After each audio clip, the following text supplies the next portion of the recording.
អូខេក្នុងតនេះនឹងនិយាយទៅជាមួយនឹងមេរៀនEnglish in Comments សៀវភៅ English Comment ណាដែលសៀវភៅហ្នឹងមាន6មេរៀនដូចគ្នាប៉ុន្តែសៀវភៅមួយនោះយើងរៀនចប់2មេរៀនហើយយើងបន្តចូលសៀវភៅនេះម្ដងដើម្បីឲ្យវាស្មើគ្នាអញ្ចឹងនៅក្នុងសៀវភៅនេះឲ្យមានមេរៀននេះច្រើនតែអញ្ចឹងជាថ្ងៃដំបូងក៏មាន grammar ចំនួន2ដែលយើងត្រូវរៀនហើយអញ្ចឹង grammar ទី1គឺ pronoun one and ones អញ្ចឹងយើងមើល grammar នឹងតើវាប្រើវាបែបម៉េចអញ្ចឹង grammar នេះគឺសួររៀនទេអត់ប៉ារៀនទេអញ្ចឹងអានេះគឺជា grammar របស់គេអញ្ចឹងនេះគឺជាសេចក្តីបញ្ចូលរបស់ grammar ហ្នឹងអញ្ចឹងយើងមើលនេះសិន pronoun one and ones use one or ones to avoid repeating a noun អញ្ចឹងគេប្រើ one ហ្នឹងដើម្បីជៀសវាងការ repeat ការច្រំបដាលការប្រើឡើងវិញគេប្រើវាដើម្បីកុំឲ្យច្រំបដាលវិញណា use one after this that or an adjective អញ្ចឹងមានថាគេប្រើវាបន្ទាប់ពី adjective ឬក៏ this ក៏ that ទៅចឹងនេះជាឧទាហរណ៍របស់វាអញ្ចឹងដើម្បីឲ្យងាយយល់ឧទាហរណ៍ហ្នឹងយើងមកមើលសេចក្តីសម្ដែងរបស់វាសិនអញ្ចឹង grammar pronoun one and ones អញ្ចឹង one មានពីរ one មួយអត់ s one មួយមាន s អញ្ចឹងយើងមើលដំបូង use one to replace singular noun អញ្ចឹងone នេះប្រើសម្រាប់ជំនួសឲ្យ singular noun អញ្ចឹងប្រើសម្រាប់ជំនួស noun ដែលតែមួយគត់ណាយើងប្រើសម្រាប់ជំនួសវាអាហ្នឹង one នេះជាមួយឧទាហរណ៍ My bag is old so I need to buy a new one អញ្ចឹងមានថាកាតាបរបស់ខ្ញុំគឺវាចាស់ហើយវាអញ្ចឹងខ្ញុំត្រូវការទិញកាតាបថ្មីមួយអញ្ចឹងកាតាបថ្មីគេដាក់ bag មួយទៀតគេដាក់ one វិញចំនួនឲ្យកាតាបនេះអញ្ចឹង one នេះគឺស្មើនឹងកា bag នេះយល់អត់គេដាក់កាតាបមកវិញទេដាក់ bag វិញទេហើយវាច្រឡំម្ដែលពេលយើងស្ដាប់ទៅវាដូចច្រឡំពេកគេប្រើពាក្យហ្នឹងវិញណាអញ្ចឹងគេជំនួសដល់ one នេះវិញទី2 his phone doesn't work he decide to buy a new one អញ្ចឹងទូរស័ព្ទរបស់គាត់ហ្នឹងគឺវាអត់ដំណើរការទេអញ្ចឹងគាត់សម្រេចចិត្តទិញទូរស័ព្ទថ្មីមួយទៀតអញ្ចឹងឡើយនេះយើងបុកប្រែទូរស័ព្ទថ្មីមួយទៀតមិនមែនបុកប្រែថាមួយទេណាភាសា one នេះគឺជំនួសឲ្យ phone អញ្ចឹងគេដាក់ phone មកវិញទេដោយសារវាច្រឡំដែរពេលយើងប្រើ phone ទៅអញ្ចឹងណាអញ្ចឹងគេជំនួសដោយកុំឲ្យវា repeat ដដែលពេកអញ្ចឹងណា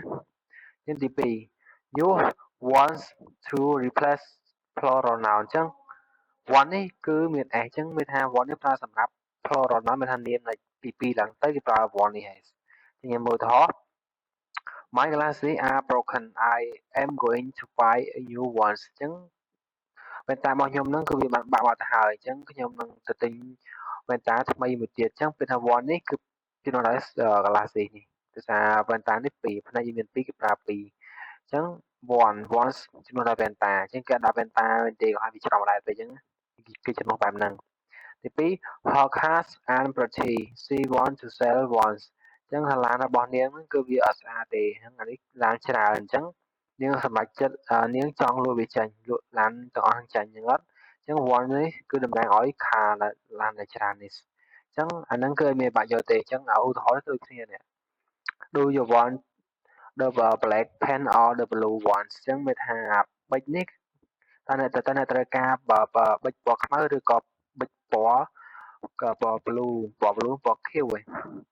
ហ្នឹងហើយ one នេះតំណាងឲ្យប៊ិចនេះចឹងអត់អញ្ចឹង the blue one អញ្ចឹងមានថាត្រូវការប៊ិចពណ៌ខៀវហើយ blue ពណ៌ខៀវ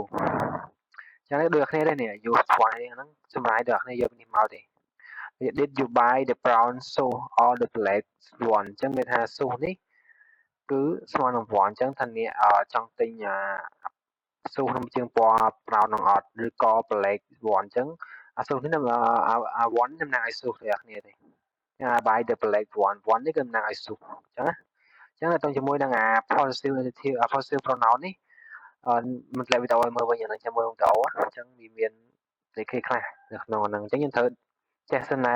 possessive pronoun នឹងជា I ទៅ my ទៅ mine ទៅអាហ្នឹងត្រូវចេះហ្នឹងដែរអាហ្នឹងគេហៅ possessive pronoun អញ្ចឹង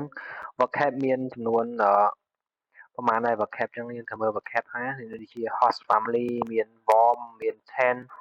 មាន cost មាន middle អីហ្នឹងទៅនេះគឺជា